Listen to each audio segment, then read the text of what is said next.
नमस्कार दोस्तों, स्वागत है आपका मेरे YouTube चैनल में। आज की स्टोरी है समस्या का समाधान। एक 8 वर्षीय लड़का रोज अपने पिता के साथ पास की पहाड़ी पर सैर को जाता था। एक दिन लड़के ने कहा, पिताजी चलिए आज हम दौड़ लगाते हैं। जो पहले चोटी पे लगी उस झंडी को छू लेगा वो रेस जीत जाएगा। पिताजी तैयार हो गए। दूरी काफी थी। दोनों ने धीरे धीरे दौड़ना शुरू किया।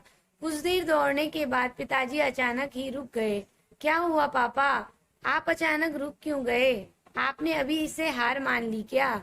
लड़के ने मुस्कुराते हुए बोला, नहीं नहीं, मेरे जूते में कुछ कंकड़ फंस गए हैं, बस उन्हीं को निकालने के लिए रुका हूँ। पिताजी बोले।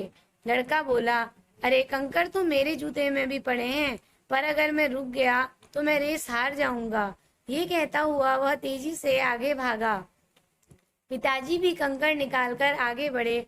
लड़का बहुत आगे निकल चुका था, पर अब उसके पाँव में दर्द का एहसास हो रहा था और उसकी गति भी घटती जा रही थी। धीरे धीरे पिताजी उसके करीब आने लगे। लड़के के पैरों में तकलीफ देख पिताजी पीछे से चिल्लाए, क्यों नहीं तुम भी अपने कंकड़ निकाल लो? मेरे पास इतना टाइम नहीं है, लड़का बोला और दौड़ता रहा। कुछ ही देर बाद पिताजी उससे आगे निकल गए। चुभते कंकड़ों की वजह से लड़के की तकलीफ बहुत बढ़ चुकी थी और अब उससे चला भी नहीं जा रहा था। वह रुकते रुकते चीखा, पापा अब मैं और नहीं भाग सकता। पिताजी जल्दी से दौड़कर वापस आए और अपने बेटे के जूते खोले। देखा तो पाँव से खून निकल रहा था। वे झटपट उसे घर ले गए और मरहम पट्टी की। जब दर्द कुछ कम हो गया तो उन्होंने समझाया, बेटे मैंने आपसे कहा था ना कि पहले अपने कंकड़ों को निकाल लो फिर दौड़ो। मैंने सोचा मैं रुकूंगा तो मैं हार जाऊंगा। बेटा बोला, ऐसा नहीं है बेटा, अगर हमारी लाइफ में कोई प्रॉब्लम आती है तो हमें उसे यह कहकर टालना नहीं चाहिए कि अभी हमारे पास टाइम नहीं है।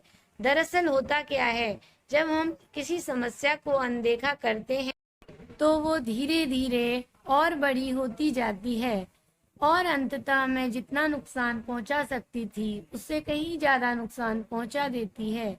तुम्हें पत्थर निकालने में मुश्किल से 1 मिनट का समय लगता, पर अब उस 1 मिनट के बदले तुम्हें 1 हफ्ते तक दर्द सहना होगा। पिताजी ने कहा और अब बेटे के समझ में भी ये बात आ गई थी। तो दोस्तों, हमारा जीवन ऐसे तमाम कंकड़ों से भरा है। शुरू में समस्याएं छोटी लगती हैं और हम इन पर बात करने या इनका समाधान ढूंढने से बचते हैं, पर धीरे धीरे इनका रूप बड़ा हो जाता है। समस्याओं को तभी पकड़िए जब वो छोटी हैं, वरना देरी करने पर वे उन कंकड़ों की तरह आपका भी खून बहाएंगी। अपना कीमती समय देने के लिए धन्यवाद दोस्तों। अगर कहानी अच्छी लगी हो तो लाइक करें, शेयर करें और मेरे चैनल को सब्सक्राइब करें। Thank you for watching.